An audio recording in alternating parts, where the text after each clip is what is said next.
Hello guys, come to back my channel Kingsology. आज की इस वीडियो में मैं आपको बताऊंगी एक्सट्रीमोजाइम्स। एक्सट्रीमोजाइम्स क्या है? एक्सट्रीमोजाइम्स एक्चुअल में एंजाइम्स हैं जो कि बहुत ही एक्सट्रीम टेम्परेचर पे, एक्सट्रीम कंडीशन पे रह सकते हैं, हार्श कंडीशन पे रह सकते हैं। उनको हम बोलते हैं एक्सट्रीमोजाइम्स। तो वीडियो को स्टार्ट करने से पहले मेरे चैनल को सब्सक्राइब करें। अगर आपको वीडियो अच्छी लगती है तो इसको लाइक करें एंड शेयर करें। आज की इस वीडियो में मैं आपको evolution of enzyme and enzymes के बारे में सारी चीज़ें जो है वो इसके अंदर बताऊंगी। तो स्टार्ट करते हैं।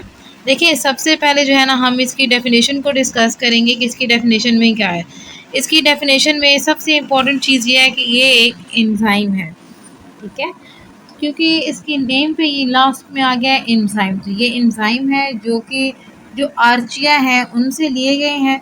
और ये क्या है? ये प्रोकैरियोट जो थे उनमें से हैं, ठीक है। आर्चिया जो है वो प्रोकैरियोटिक हम कहते हैं। एक्सट्रीमोफाइल्स हैं, मीन्स के एक्सट्रीमो मीन्स के एक्सट्रीम कंडीशन को वो फेस करते हैं, उनके साथ लव करते हैं, वहाँ पे रहते हैं, जैसे कि हॉट स्प्रिंग वगैरह में रहते हैं।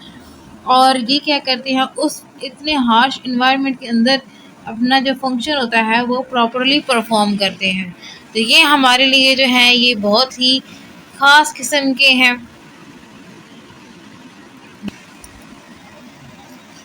तो आई थिंक कि आपको एक्सट्रीमोजाइम जो है उनकी डेफिनेशन तो समझ में आ गई होगी। अभी हम इसकी देखेंगे हिस्ट्री कि सबसे पहले एक्सट्रीमोजाइम को यूज़ किसने किया था एंड इसके बारे में पता किसने लगाया था। सबसे पहले हम बात करेंगे साइंटिस्ट की। तो जो साइंटिस्ट थे उन्होंने 1960 में एक्सट्रीमोजाइम्स जो थे इनको डिस्कवर किया था। सबसे पहले इनको पता लगा था, उनकी फंक्शनैलिटीज उन्होंने देखी थी और देखा था कि ये डिफरेंट कंडीशन पे डिफरेंट तरह के फंक्शंस जो है वो परफॉर्म कर सकते हैं।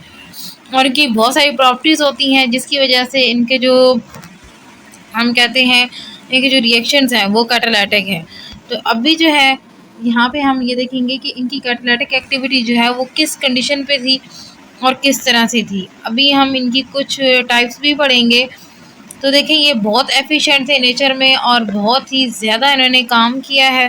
एक्सट्रीमोजाइम जो है ये पहले बता चुकी हूँ कि हार्श कंडीशन पे रहते हैं, इस वजह से इनको इंडस्ट्री लेवल पे यूज़ किया जाता है, केमिकल प्रोसेसिंग में यूज़ किया जाता है, आगे इन्वायरमेंट जो है उसकी प्रोटेक्शन के लिए इसको यूज़ किया जाता है।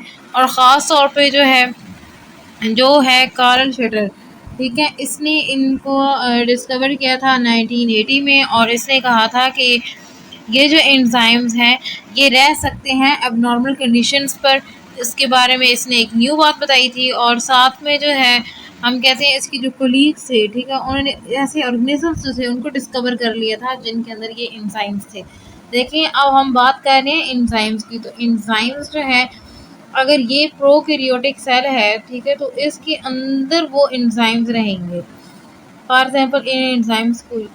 तो अब देखें कि अब हुआ सिंपल ये है कि ये जो सेल है या यूनिसेलुलर है जो कि पूरी लाइफ जो है वो गुजारता है ऐसे सेल की कंडीशन में, तो उसको ऐसी कंडीशन फेस करनी पड़ जाती हैं जिसमें उसको एंजाइम्स की ज़रूरत होती है सारे फंक्शंस परफॉर्म करने के लिए। तो उन एंजाइम्स को ये प्रोड्यूस करता है। और फिर हम क्या करते हैं कि हम अपनी ज़रूरत के लिए इन्हीं जो है ना, ये वाले बैक्टीरिया हैं या प्रोकैरियोट हैं, आर्चिया है, इनको हम निकालते हैं। इनको यूज़ करके तो हम क्या करते हैं, अपनी इंडस्ट्रीज़ वगैरह में यूज़ करते हैं। इससे क्या होगा कि हमें फ़ायदा हो जाता है, क्योंकि जैसे जैसे ये जो हैं ये डुप्लीकेट होते जाते हैं, ठीक है, मतलब ये कि ये ज़्यादा होंगे। जितने ये ज़्यादा होंगे, जितने ज़्यादा ये बनेंगे, उतने ज़्यादा हमारे पास जो है हम कहते हैं कि इतने ज़्यादा एंजाइम्स जो हैं वो हमारे पास बन जाते हैं। फिर उनको हम डिफरेंट इंडस्ट्रीज़ वगैरह में डिफरेंट लेवल पे हम यूज़ कर लेते हैं। उसके बाद नेक्स्ट चीज़ हम देखेंगे कि अगर बॉइलिंग वाटर जो है, देखिए, जब वाटर बॉयल होता है तो उसका जो बॉइलिंग पॉइंट होगा वो 100 डिग्री सेल्सियस है। तो उसमें क्या होगा कि वहाँ पे हम कहते हैं जब भी कोई बैक्टीरिया वगैरह या कोई चीज़ जो है एक्स्ट्रा आ जाए वाटर के अंदर, तो हम कहते हैं इसको बॉयल करके पिएँ। उसमें से सारे बैक्टीरिया जो हार्मफुल हैं वो इन सब की डेथ हो जाएगी। लेकिन ये ऐसे बैक्टीरियाज होते हैं जो कि आर्चिया से हैं, प्रोकैरियोटिक इन नेचर होते हैं और ये कभी मरते ही नहीं हैं, ठीक है, वो हार्श एनवायरनमेंट में क्या करते हैं, सर्वाइव कर जाते हैं। इसी तरह जो हम हीटेड वाटर्स के अंदर ये सारी चीज़ें जो है वो मौजूद होती हैं। और जो जियोथर्मल हम कहते हैं वाटर, वो वाला वाटर जो कि अर्थ के अंदर है और बहुत ज़्यादा गर्म है, या फिर उसमें बहुत ज़्यादा सेडिमेंट्स वगैरह हैं, तो उन सबको भी फेस करने वाली जो चीज़ है वो ये वाले एक्सट्रीमोजाइम्स है। जैसे देखें कि हेल्टन वोल्केनो जो है आइसलैंड, आइसलैंड है जिसका नाम है हेल्टन, वो बहुत सारे हैं और उनके जो टेम्परेचर है वो बहुत हार्श है, बहुत ज़्यादा गर्म है, हीट अप है। तो वहाँ पे भी ये क्या करते हैं, इजीली सर्वाइव कर जाते हैं ऐसे ऑर्गेनिजम्स, क्योंकि उनके अंदर इस तरह के एंजाइम्स होते हैं। अभी हमने उन एंजाइम्स को डिस्कस करना है कि वो हमारे किस काम आ रहे हैं, ठीक है। अब यहाँ पे हम डिस्कवरी देखेंगे कि 20 जनरा जो है ना ऐसे माइक्रोब्स मिल चुके हैं जिनके अंदर हार्श कंडीशन को फेस करने वाले एंजाइम्स जो है वो मौजूद हैं। तो अभी हम एंजाइम्स जो है वो देखेंगे कि एंजाइम्स बेसिकली, अगर नॉर्मली हम एंजाइम्स को देखें तो वो डिस्ट्रॉय हो जाते हैं जब एसिड हो, हीट हो, या फिर पीएच में चेंज हो, बेस हो, तो उस वजह से ये क्या करते हैं, ये चेंज हो जाते हैं। और सम टाइम क्या होता है कि अगर कोल्ड एंड साल्ट है तो ये इनहिबिट हो जाते हैं, क्योंकि इनका साइज़ जो होता है वो श्रिंक हो जाता है, ये डरमेंट हो जाते हैं, डोरमेंट हो जाते हैं, उसके बाद ये कोई काम नहीं करते। लेकिन अगर हॉट है, एसिडिक या बेसिक है, पीएच चेंज हो गई है, तो इसमें क्या होता है कि एंजाइम का ओवरऑल स्ट्रक्चर ही डिस्ट्रॉय हो जाता है। तो इस तरह नॉर्मल जो एंजाइम्स होते हैं वो इस तरह फंक्शन नहीं कर सकते। लेकिन अभी हम इनकी प्रैक्टिकल यूज़ देखेंगे कि किस तरह से ये जो है ना हमारे काम में इस्तेमाल हो रहे हैं। जैसे हॉट फैक्ट्रीज़ हैं, कुछ ऐसी जगह होती हैं जहाँ पे फैक्ट्री में बहुत हॉट टेम्परेचर किया जाता है। जैसे कि सीमेंट इंडस्ट्री में आपको पता है कि जब उन चीज़ों को ग्राइंड किया जा रहा होता है, मिक्स किया जा रहा होता है, और उसमें जब एक टाइम आता है जहाँ पे टेम्परेचर जो है वो 2000 क्रॉस कर जाता है, तो वहाँ पे ये बैक्टीरिया जो है सर्वाइव करते हैं। बहुत कोल्ड कंडीशन पे, जैसे कि कुछ चीज़ों को रेफ्रिजरेट किया जाता है और वहाँ पे पूरे-पूरे रूम्स होते हैं रेफ्रिजरेटर के लिए, जिसमें उनको हम क्या करते हैं, रखते हैं और फिर वहाँ पे वो क्या करते हैं, सर्वाइव करते हैं। और वहाँ पे कई चीज़ें हमें, जैसे कि ख़मीर हो गया, चीज़ हो गई, उसके लिए बैक्टीरिया की ज़रूरत होती है, योगर्ट हो गई, तो उन्होंने वहाँ पे सर्वाइव करना होता है। साथ में एसिडिक पॉन्ड होते हैं, तो वहाँ पे भी इसी तरह से उनको यूज़ किया जाता है और एसिडिटी को मेंटेन करने के लिए, और जो सीवेज है, ठीक है, उसको क्लीन करने के लिए भी मतलब बहुत सारी इनको ना एंजाइम्स को यूज़ किया जाता है। और जो सलाइन सॉल्यूशन होता है जिसमें नमक वगैरह ज़्यादा हो और हाईली सलाइन होता है, तो वहाँ पे भी इनको यूज़ किया जाता है ताकि वो उसको सेट कर सकें। अभी हम बात करेंगे सॉल्यूशंस की, तो देखें कि यहाँ पे जो जेनेटिक इंजीनियरिंग है उसमें क्या किया गया था कि ये इस तरह के जो एंजाइम्स है ना उनको डिज़ाइन किया गया, ठीक है। अब ये इन्होंने लिए कहाँ से, वो आर्चिया प्रोकैरियोट से ही लिए हैं, लेकिन उसके बाद इन्होंने खुद उनको डिज़ाइन करना शुरू किया ताकि आर्टिफिशियली उनको सिंथेसाइज करके इंडस्ट्री लेवल पे उनको आगे भेज सकें और आगे ना बहुत सारा बेनिफिट जो है वो उठा सकें।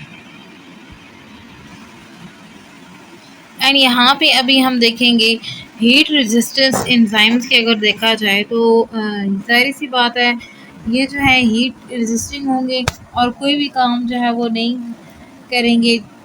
अगर उनके सामने हीट आ जाती है, ठीक है, तो वो हीट को कुछ भी नहीं जानेंगे, वो उनके सामने कुछ कंडीशन ही नहीं होगी, बल्कि वो उस पे आराम सुकून से काम करना शुरू कर देंगे। लेकिन अगर हीट जो है वो इम्बैलेंस होती है, तो कुछ इशू होता है, तो फिर उनका काम जो है फंक्शन स्टॉप हो सकती है।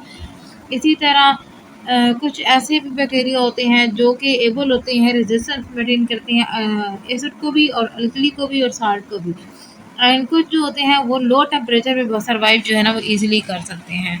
अभी यहाँ पे एक चीज़ है कि अगर हमें ये सारे काम हम कर रहे हैं, ठीक है, हमने क्या किया, हमने एक तरह का सोल्यूशन दिया है कि इंडस्ट्री लेवल पे हम उनको बना रहे हैं, चाहे वो हीट रेजिस्टेंस है, अल्कली रेजिस्टेंस है, एसिड या साल्ट या फिर लो टेम्परेचर पे। लेकिन उसके लिए एक चीज़ ये भी है कि इसके लिए मनी बड़ी लगेगी, आपको पैसे बड़े लगाने पड़ेंगे।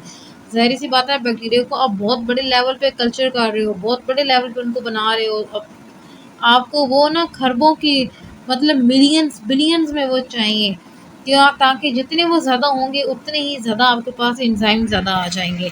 अभी हम देखेंगे उन टाइप्स कि इस तरह के कौन कौन से एंजाइम्स हैं जो कि आजकल हम यूज़ कर रहे हैं। तो सबसे पहले आ जाएगी एक्सट्रीमोफाइल्स। एक्सट्रीमोफाइल्स वो वाले एंजाइम्स हैं जो कि एक्सट्रीम कंडीशन पे है ना वो काम कर सकते हैं। उसके बाद आ जाते हैं थर्मोफाइल्स। थर्मो में आपको ना ज़हन में रखना है कि टेम्परेचर, वो क्या करते हैं, हाई टेम्परेचर पे सर्वाइव कर सकते हैं और 113 से 45 डिग्री सेल्सियस तक इजीली वो चले जाते हैं। इतना टेम्परेचर वो आराम सुकून से बियर कर सकते हैं, बल्कि इससे ज़्यादा भी चले जाते हैं, 2000 तक भी जा सकते हैं। उसके बाद हम बात करेंगे पॉलीमरेजेस की। तो पॉलीमरेजेस जो है, आपको पता है पॉलीमरेज चेन रिएक्शन, ये वो रिएक्शन होता है जिसमें डीएनए की जो नंबर है उसको इंक्रीज़ किया जाता है, उसकी जो लेंथ होती है उसको इंक्रीज़ किया जाता है, उसकी बहुत सारी कॉपीज़ बना ली जाती हैं इलेक्ट्रोफोरेसिस में जो टेक्निक होती है उसके अंदर। तो यहाँ पे जो है एम्प्लीफिकेशन के लिए हमें क्या करना पड़ता है, जो सैंपल होता है उसको हाई टेम्परेचर देना पड़ता है। ठीक है, सबसे पहले तो उसको ब्रेक डाउन करना होता है और उसके बाद फिर उसको ना, ताकि वो जल्दी जल्दी जो है वो उसके अंदर न्यूक्लियोटाइड्स ऐड होते जाएँ और वो पॉलीमरेज चेन रिएक्शन जो है वो पूरा हो और एक पूरा जो है ना वो चेन्स जो है वो बनना शुरू हो जाए और पूरा डीएनए की कॉपीज जो है वो तैयार हो जाए। तो वहाँ पे ये पॉलीमरेजेस यूज़ होते हैं, वहाँ पे भी हाई टेम्परेचर होता है तभी वो उसको सर्वाइव कर लेते हैं। फिर हम बात करेंगे साइक्रोफिल, और इसमें जो है मैं आपको एक चीज़ दिखाऊँ कि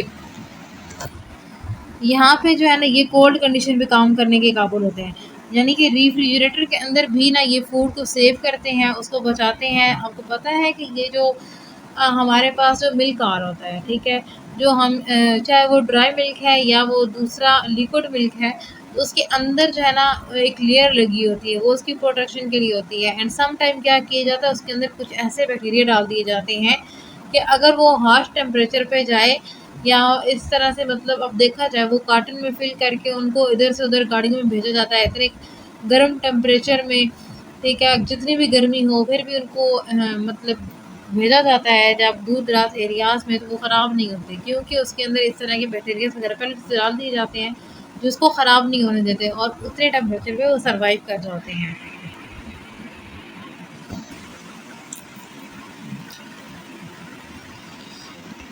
तो अभी देखें कि जो परफ्यूम्स होते हैं, आपको पता है जो परफ्यूम होते हैं हम जब उनको लगाते हैं तो वो ठंडे ठंडे महसूस होते हैं। साथ में जो है जो डिटर्जेंट्स होते हैं वो कोल्ड वॉश, जैसे ही आप डिटर्जेंट लगाते जाते हैं तो वो ठंडा ठंडा हो जाता है। या इसी तरह से काफ़ी और चीज़ें हैं, जैसे सिपरेट वगैरह भी हो गया, तो इन सबको भी तो प्रोटेक्ट करना है और वो क्या करते हैं, वो फ़ौरन से कोल्ड इफ़ेक्ट देते हैं, तो उस कोल्डनेस में भी उनको सेट रहना है, सर्वाइव करना है, तो ये इस तरह के एंजाइम्स ना भी सर्वाइव कर लेते हैं। ठीक है, और उसके बाद जो है ना हम बात करेंगे एसिडोफिल्स की। तो जो एसिडोफिल्स होते हैं इनकी एफिशिएंसी जो है ना वो बहुत ज़्यादा होती है।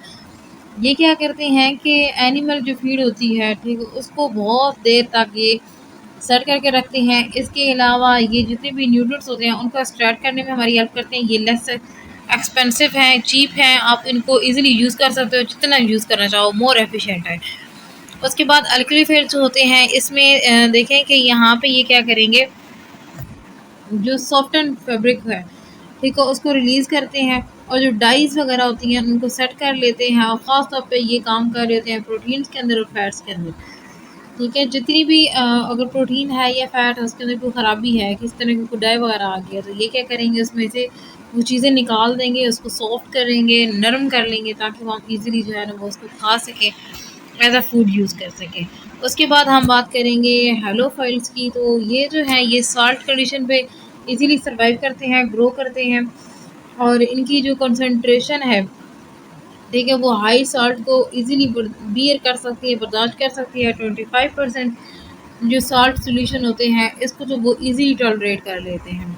एंड आपको पता है कि ये जो मार्शेस होते हैं, साल्ट मार्शेस, ठीक है, ड्राई सॉइल वगैरह या फिर साल्टेड मीट वगैरह, ये उनके ऊपर भी सर्वाइव कर जाते हैं, जैसे कि साल्टी पॉन्ड्स भी होते हैं। और उसके बाद हम देखेंगे एप्लीकेशंस के, हम इनको कहाँ पे यूज़ कर रहे हैं। ये तो जस्ट मैंने आपको पहले टाइप्स बताई हैं कि ये वाली टाइप्स हैं, ये वाले एंजाइम्स हैं और ये मतलब इस तरह के इनके काम हैं। और अब हम देखेंगे कि एंजाइम्स जो हैं वो कौन-कौन से काम कर रहे हैं। अगर हम बात करते हैं प्रोटीएजेज़ की, तो ये फूड प्रोसेसिंग में हेल्प करेंगे, बेकिंग, ब्रीविंग जो है ना इसकी इंडस्ट्रीज़ में वो यूज़ करते हैं। कि आप क्या कर सकते हैं, जो भी कोई केक वगैरह बेक कर रहे हो या फिर ब्रीविंग, कोई शराब वगैरह बना रहे हैं या फूड प्रोसेसिंग, कोई भी जो है उसके अंदर वो यूज़ हो जाएगा। उसके बाद हम बात करेंगे पॉलीमरेज़। पॉलीमरेज़ आपको पता है जेनेटिक इंजीनियरिंग में यूज़ होता है। अगर हम बात करते हैं मेथीन की, तो ये जो है ये एनर्जी और फ्यूल जो है वहाँ पे इसकी चीज़ को यूज़ किया जाता है। आपको पता है मेथीन गैस जो है वो यूज़ की जाती है घरों में, और इस तरह एलपीजी, तो ये वो पे ना आ जाता है एनर्जी के लिए और फ्यूल के लिए। उसके बाद हम बात करेंगे एमाइलेजेस की। एमाइलेज जो है ये स्वीटनर्स में ज़्यादा पाए जाते हैं, और जितनी भी स्वीट जो चीज़ें होती हैं, ठीक है, उनको प्रोटेक्ट करने के लिए इनको यूज़ किया जाता है। उसके बाद बात करेंगे सेलुलोज की, तो ये जो पेपर या ब्लीचिंग पाउडर वगैरह या इन सारी चीज़ों में यूज़ होता है, और ख़ास तौर पे पेपर ब्लीचिंग के लिए। देखें, पेपर ब्लीचिंग जो होती है, पेपर को हम क्या करते हैं, सॉफ्ट करते हैं, उसके अंदर हमने मॉइस्चर भी मेंटेन करके रखना होता है ताकि उसके ऊपर इजीली लिखा जा सके और वो ख़राब भी ना हो, अकड़े भी नहीं। एंड साथ में जो उसकी कलरिंग होती है, ठीक है, उसकी ब्लीचिंग जो होती है उसमें भी यूज़ किया जाता है। अदरवाइज़ आप वैसे लिखो ना पेपर इंडस्ट्री तब भी ठीक है, और ब्लीचिंग इंडस्ट्री तब भी ठीक है। ये दोनों चीज़ें जो है ना इसमें आ सकती हैं, और दोनों को मिक्स करके भी लिख सकते हो। उसके बाद हम डिस्कस करेंगे एवोल्यूशन ऑफ एंजाइम। तो एवोल्यूशन ऑफ एंजाइम जो है इसमें मैं बताऊँ आपको कि आपको पता है अमीनो एसिड जो होते हैं, हम कहते हैं एंजाइम्स आर प्रोटीन, ठीक है। प्रोटीन किससे बनी होती है? अमीनो एसिड से। तो अमीनो एसिड है, अमीनो एसिड जो मिलती हैं तो प्रोटीन्स बनती हैं, और प्रोटीन जो है वो ख़ास किस्म के एंजाइम्स के तौर पे एक्ट कर रही होती हैं। यहाँ पे 10 हम ना 100 से 1000 अमीनो एसिड यूज़ करते हैं, और उनकी यूनिक ऑर्डरिंग होती है, जिसकी वजह से क्या करते हैं कि ये एक ख़ास किस्म के एंजाइम्स बनाते हैं। तब जाके ये हम कहते हैं कि ये एक एंजाइम बन गया है, और उसके अंदर एक ख़ास किस्म की अरेंजमेंट होती है, ख़ास किस्म के अमीनो एसिड जो है वो उसके अंदर लगे होते हैं। अब यहाँ पे एक इम्पॉर्टेंट चीज़ जो है वो क्वेश्चन आता है ज़हन में कि कैसे? देखें कि म्यूटेशन की अगर बात करूँ ना मैं एवोल्यूशन की, तो आपको पता है कि एंजाइम्स जो हैं वो बने हुए हैं अमीनो एसिड से। अमीनो एसिड में चेंज कब आएगा? जब आपके जो मैसेंजर आरएनए है उसके अंदर चेंज आएगा, और मैसेंजर आरएनए में चेंज कब आएगा? जब जो डीएनए है उसमें चेंज आएगा, और डीएनए में चेंज कब आएगा? जबकि न्यूक्लियोटाइड में चेंज आएगा। तो इस तरह ये लंबी चेन में जो है ना ये म्यूटेशन चलती है और आगे प्रोटीन लेवल तक जाती है। प्रोटीन अगर अपना काम अच्छे से करती है, ठीक है, तो फिर वो ठीक है, उसमें कोई म्यूटेशन नहीं है। लेकिन अगर वो काम जो है वो अच्छे तरीके से नहीं कर रही, वो क्या है, वो इन्फेक्टेड है, उसमें कोई म्यूटेशन आ गई है। जिस तरह के आपको पता है कि जो हमारे पास एक बहुत सारी ऐसी डिजीज़ हैं, सिकल सेल एनीमिया, उसमें भी क्या होता है कि एक जो बीटा चेन जो होती है उसकी अमीनो एसिड की, वहाँ पे एक अमीनो एसिड जो होता है वो चेंज हो जाता है, अपनी लोकेशन चेंज कर लेता है, उसकी वजह से ये चीज़ आती है। तो इसी वजह से एंजाइम्स जो हैं वो आगे इवॉल्व होते गए हैं, और उनके अंदर जो चेंजेस हैं वो फर्दर आते आते गए हैं। कुछ म्यूटेशन आपको पता है न्यूट्रल होती हैं, कुछ होती हैं वो नेगेटिव, कुछ पॉजिटिव। जो पॉजिटिव होती हैं वो तो हमारे फ़ायदे के लिए होती हैं। तो इस जैसे कि आपको पता है कि जो ह्यूमन्स की चीक्स होती हैं, इनमें जो ऐसे ना प्यारे-प्यारे ऐसे गड़े से बन जाते हैं, और मतलब वो बंदा देखने में बहुत प्यारा लग रहा होता है उसकी चीक्स में, तो वो भी म्यूटेशन की वजह से होता है। उसके बाद नेक्स्ट जो है ये है कि म्यूटेशन होती किस वजह से है।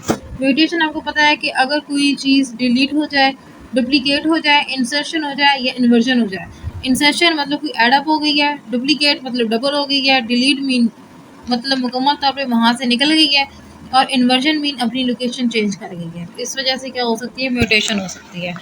उसके बाद हम बात करेंगे एग्जांपल की। तो एग्जांपल मैं आपको बताऊं कि जो है मेथनाइल अमाइनो पेप्टाइडेज़, ठीक है, ये जो है ये एक ख़ास किस्म की एग्जांपल है, और इसमें क्या होता है कि जो क्रिटिनेज़ है, ठीक है, इस ये भी ना एक होमोजीनियस है और कैटलाइज़ करता है डिफरेंट फंक्शंस को। अब यहाँ पे ना क्रिटिनेज़ जो है ये हमारे पास एंजाइम है, ठीक है, और ये इसके अलावा एक और एंजाइम है जिसको हम कहते हैं मेथिओनिन अमीनो पेप्टाइडेज़। ये 2 तरह के एंजाइम हैं, इन दोनों के जो है ना हमने काम देखने होते हैं। तो ये वाला जो है ये क्या करता है, जितने भी मेटल्स होते हैं, मेटल एंड आयंस, ठीक है, इसमें मेटल एंड आयंस जो है ना वो मौजूद होते हैं, और इसमें मौजूद नहीं होते। तो ये भी हम उनकी ना एग्जांपल दे रहे हैं। अब देखिए कि इनमें थोड़ा सा डिफरेंस है, इनकी जस्ट जो है ना इन्वर्जन की वजह से एक जो है ग्लाइसिन चेंज हो जाती है, जिसकी वजह से ये जो है ना एक एम ए पी बन गया, और दूसरी जो है ना क्रिटिनेज बन गई है। बाकी इनमें इतना बड़ा डिफरेंस नहीं होता। तो ये इस वजह से एवोल्यूशन ऑफ एंजाइम के हम एग्जांपल देते हैं कि जो है MAP कैसे बनी है और क्रिटिनेस जो है वो कैसे बना है। अभी आपको एवोल्यूशन ऑफ एंजाइम के बारे में एक ख़ास बात बताऊं तो आपको पता है एंजाइम्स प्रोटीन है, अमीनो एसिड है, उन्हीं के अंदर चेंज आ जाता है। इस वजह से म्यूटेशन जो है वो हो सकती है और इनके अरेंजमेंट जब वो हो रही होती है, ठीक है, या तो DNA में कोई प्रॉब्लम है या फिर मैसेंजर आरएनए जब आ रहा था उसके अंदर कोई म्यूटेशन हो गई है, या फिर उसके अलावा हम एक और तरीका भी कह सकते हैं कि मे बी जो अमीनो एसिड जब अरेंज हो रहे थे तो उनके अंदर कोई प्रॉब्लम आ गई हुई, इस वजह से एंजाइम जो है वो चेंज हो गया। लेकिन अभी हम देखेंगे काज ऑफ एवोल्यूशन जो है वो क्या है। मेन काज जो है ना वो दो ही तरह के होते हैं, ठीक है। एक तो म्यूटेशन आ गई है और दूसरा जो है ना उसके अंदर सीक्वेंस डाइवर्जेंस है।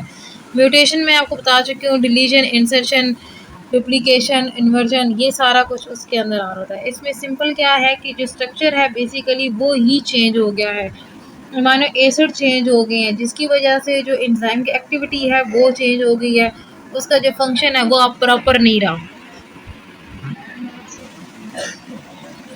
अभी हम पढ़ेंगे कि जो सीक्वेंस डाइवर्जेंस है ये चीज़ क्या है। देखिए, अगर अमीनो एसिड, पहले आपको मैं सीक्वेंस के बारे में समझा दूँ। तो सीक्वेंस क्या होता है कि अगर आपके पास ना अमीनो एसिड है, ठीक है, ये 3 पर्पल बना लेती हूँ, अपने दरमियान में ये इस तरह से कोई और कलर जो है वो मैं यूज़ कर लूँ। तो देखिए अब इनकी ख़ास किस्म की एक अरेंजमेंट है। इसमें क्या हुआ है कि अब ये 4 कलर हैं, ये 1, ये 2, 3, 4।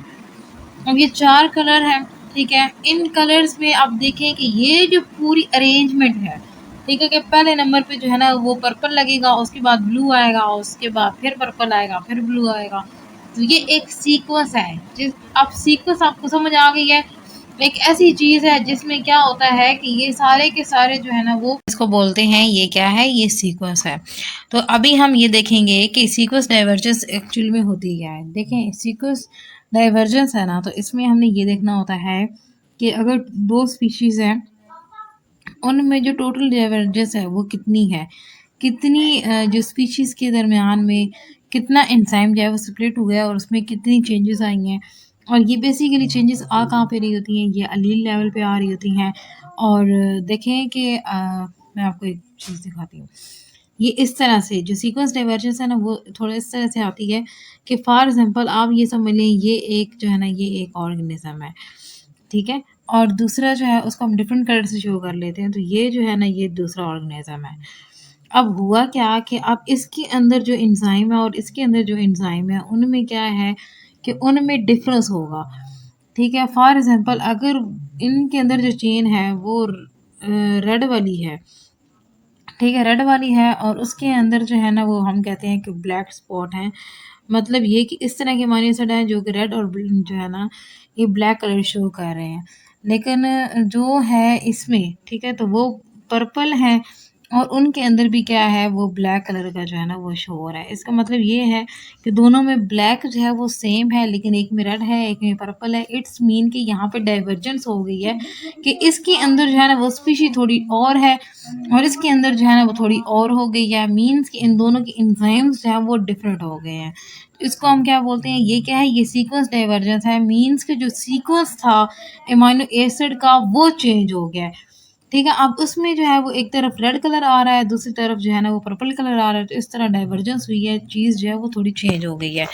अब यहाँ पे जो है ना देखें कि कुछ पॉपुलेशन भी दो तरह की होती हैं। एक कह लें एंसेस्ट्रल और दूसरी जो है ना वो न्यू पॉपुलेशन है, ठीक है। तो दोनों पॉपुलेशन जो है उनको हम देखेंगे कि किस तरह से उनमें चेंज आता है। तो देखिए चेंज तो वो दो तरीके से होता है, या तो वो पॉजिटिव की तरफ जाएगा, ठीक है, इन्फिनिटी की तरफ, या फिर वो क्या होगा नेगेटिव की तरफ जो है ना नेगेटिव की तरफ मूव करेगा, जिसको हम माइनस इन्फिनिटी जो है वो बोलते हैं।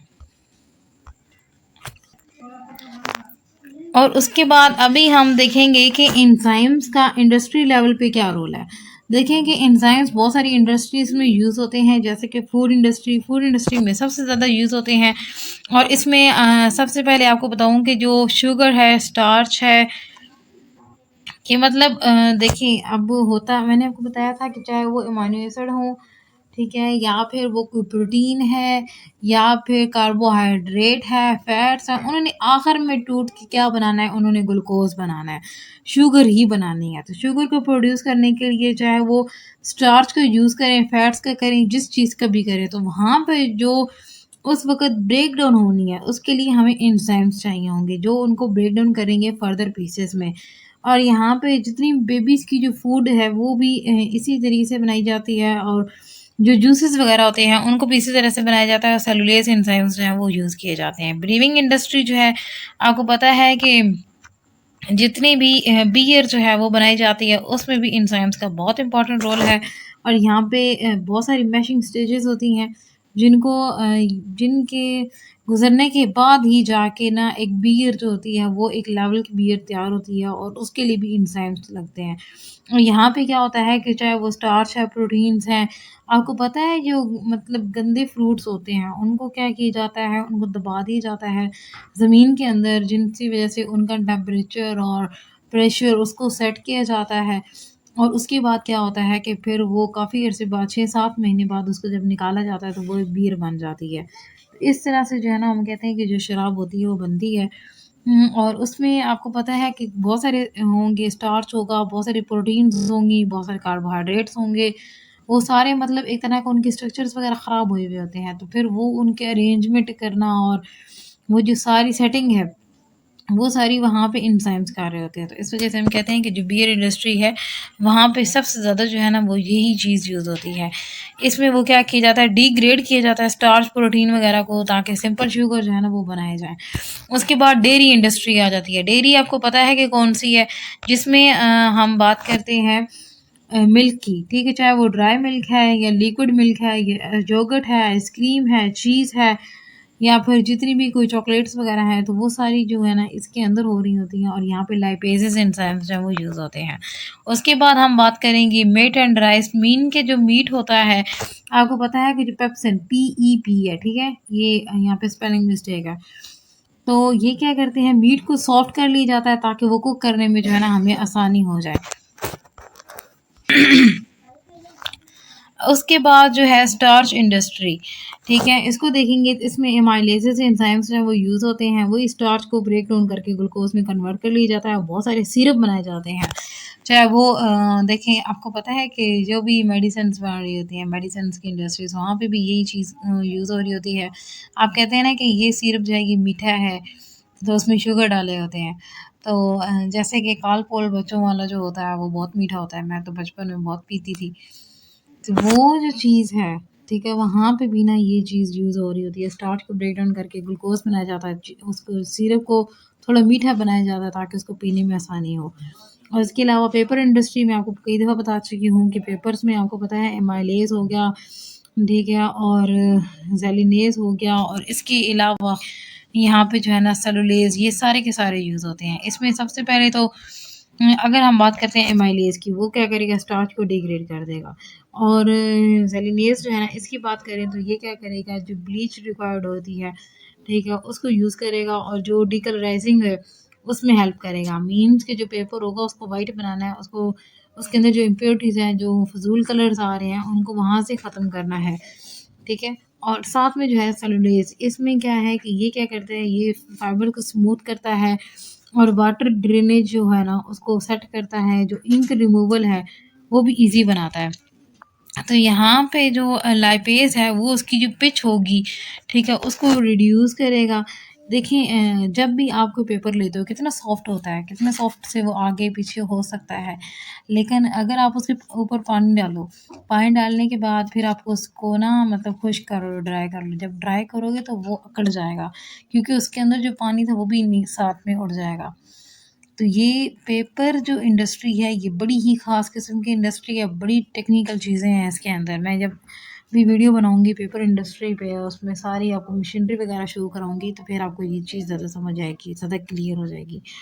और इसके अलावा जो लिग्निन है, उसको भी समटाइम रिमूव करना पड़ता है, ताकि पेपर सॉफ्ट बने। अगर लिग्निन होगा, तो पेपर जो है वो अकड़ जाएगा, सख्त होगा। तो इसके लिए भी क्या किए जाते हैं, एंजाइम्स यूज़ किया जाता है, ठीक है?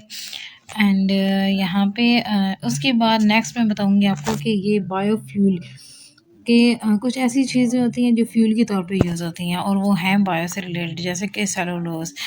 तो अब यहाँ पे भी क्या होगा, सेलुलोज़ को ब्रेक डाउन करके शुगर बनाया जाता है और फिर उसकी फर्मेंटेशन जो है वो भी की जाती है। एंड बायोलॉजिकल डिटर्जेंट्स जो होते हैं उनको यूज़ किया जाता है। कुछ ऐसे डिटर्जेंट्स होते हैं जो कि बायोलॉजिकल होते हैं, जैसे कि कुछ एंजाइम्स ऐसे होते हैं जो उनका बेसिक मकसद क्या होता है कि बायो की जो चीज़ें हैं, जैसे कि प्रोटीन, कार्बोहाइड्रेट या इसके अलावा कोई टिश्यू वगैरह उसको धोना। अब आपके पास कोई टिश्यू आ गया है, ठीक है? आप उसको जाके ना सीधा पानी से नहीं धो सकते। अगर आपने उसको सही सेट करके यूज़ करना है, तो पानी से आप उसको कभी भी नहीं धो सकते और ना ही उसको वैसे ऐसे जो नॉर्मल हवा होती है, एयर है, उसके अंदर ड्राई कर सकते हो, बल्कि यहाँ पे बहुत सारी टेक्नीक्स लगेंगी। तो इसमें भी जो है ना, जैसे हम कहते हैं टिश्यू प्रोसेसिंग टेक्नीक जो होती है, उसके अंदर ये चीज़ यूज़ की जाती है। तो यहाँ पे भी आपको क्या करना पड़ता है कि उसको प्री सोक कर कंडीशंस यूज़ करनी पड़ती हैं। डायरेक्ट लिक्विड एप्लीकेशन जो है ना वो अगर आप करती हैं, तो उससे क्या होगा कि काफ़ी ज़्यादा जो है ना प्रॉब्लम्स क्रिएट हो जाएँगी। तो इस वज़ह से आप क्या करते हैं, बायोलॉजिकल डिटर्जेंट्स यूज़ करते हो और प्रोटीन जो स्टेनिंग है, उसको सेट करते हो। एंड यहाँ पे जो क्लॉथ वगैरह होता है, उससे थोड़ा ना मतलब दूर रखते हो उसको। और जितनी भी कोई अगर कलर वगैरह है, तो उसको रिमूव कर देते हो ताकि वो सही से काम करे। अभी आपको बताऊँ कि जो कॉन्टैक्ट लेंस जो क्लीनर होता है, ठीक है? जो आइज़ होती हैं, आपको पता है जो हम कहते हैं आइज़ बनी है, आइज़ बन गई, कुछ लोग आइज़ बनवाते हैं। आइज़ बनवाने का मतलब यही होता है कि उनका जो लेंस होता है, उसको वो सेट करते हैं, उसको बनाते हैं या फिर आर्टिफ़िशियल लेंस उसके अंदर डाल दिया जाता है। जब लेंस डाल देते हैं, तो कुछ अरसे बाद उसके ऊपर क्या होती है, प्रोटीन की एक लेयर आ जाती है। उस प्रोटीन की लेयर को रिमूव किया जाता है और इतने ऐसा से उसको रिमूव करना है, ऐसे रिमूव करना है कोई इन्फेक्शन भी आँख में ना हो, आँख जो है बिल्कुल ठीक हो जाए, आइज़ का कोई प्रॉब्लम इश्यू ना हो। इसलिए कॉन्टैक्ट लेंस क्लीनर में जो है ना इनको यूज़ किया जाता है एंजाइम्स को। तो वहाँ पे अब ज़ाहिर-सी बात है वो मैं आपको बताऊँ कि सीज़र्स तो यूज़ नहीं करेंगे, बल्कि वो क्या करते हैं वहाँ पे एंजाइम्स यूज़ करते हैं, जो क्या करता है उस प्रोटीन को डाइजेस्ट कर लेता है और वहाँ से उसको हटा देता है। इसी तरह क्या होती है रबर इंडस्ट्री है। रबर इंडस्ट्री में यहाँ पे क्या किया जाता है, बहुत ज़्यादा ऑक्सीजन जो है वो जनरेट होती है, ठीक है? और साथ में जो है ना पेरोक्साइड्स बनते हैं, जो कि बाद में लैटेक्स में कन्वर्ट हो जाते हैं और फ़ोम रबर जो है ना वो बन जाता है। तो इधर भी यहाँ पे एंजाइम्स जो हैं वो यूज़ हो रहे होंगे और उसके अलावा फोटोग्राफ़िक इंडस्ट्री जो है, यहाँ भी क्या होता है कि जो हम कहते हैं जेलाटिन, जेलाटिन ऑफ स्क्रैप जो होते हैं, ठीक है? फ़िल्म होती है और उसकी वज़ह से क्या होती है रिकवरी होती है और सिल्वर कंटेंट जो है ना वो उसके अंदर ज़्यादा आ जाता है। तो वहाँ पे जो फ़ोटोग्राफ होते हैं उनको सेट करने के लिए, उनको बनाने के लिए उनकी जो हम कहते हैं एक इमेज है, उनका जो पिक्सेल है उसको मेंटेन करने के लिए भी यहाँ पे जो है मुख्तलिफ़ तरह के एंजाइम्स लगाए जाते हैं, जेलाटिन मटीरियल लगाया जाता है। अगर मैं आपको बताऊँ कि जो फ़ोटोग्राफ है उसके ऊपर पानी डालो, तो फिर आपको वो क्या होता है वो ऐसे ना जब भी आप उसको टच करोगे तो वो पिचकना शुरू हो जाएगा, ठीक है? तो वहाँ पे जो है वो दरअसल एंजाइम्स यूज़ हुए होते हैं। उसके अलावा मॉलिक्यूलर बायोलॉजी होती है। इसमें क्या होता है कि जो डीएनए है उसको क्या करते हैं मैनिपुलेट करते हैं। जेनेटिक इंजीनियरिंग के अंदर जेनेटिक इंजीनियरिंग में हम उसको यूज़ करते हैं। फार्मास्यूटिकल हो गया या एग्रीकल्चर हो गया, मेडिसिन हो गई, फॉरेंसिक लैब हो गई, इन सब के बारे में हम पहले बहुत दफ़ा पढ़ चुके हैं। तो रिसर्च एंजाइम्स जो है ना वो यूज़ किए जाते हैं, जिसमें क्या किया जाता है वो डीएनए को ब्रेक कर देते हैं या डीएनए की कॉपीज़ बना सकते हैं। तो बहुत सारी चीज़ें होती हैं, पीसीआर में भी चीज़ें यूज़ हो रही हैं, पॉलीमरेज़ यूज़ हो रहे हैं और एंडोन्यूक्लियसेस जो है ना ठीक है रिस्ट्रिक्शन एंजाइम्स जो है एंडोन्यूक्लियसेस उनको भी यूज़ किया जाता है ताकि डीएनए को हम छोटे-छोटे पीसेस में ब्रेक डाउन कर सकें और उसके बाद उसको इलेक्ट्रोफोरेटिक चैम्बर पे ब्रेक उसको ना सेपरेट कर सकें। तो यहाँ पे हमारी वीडियो ख़त्म होती है। अल्लाह हाफ़िज़, टेक केयर, होपफुली आपको पसंद आई होगी।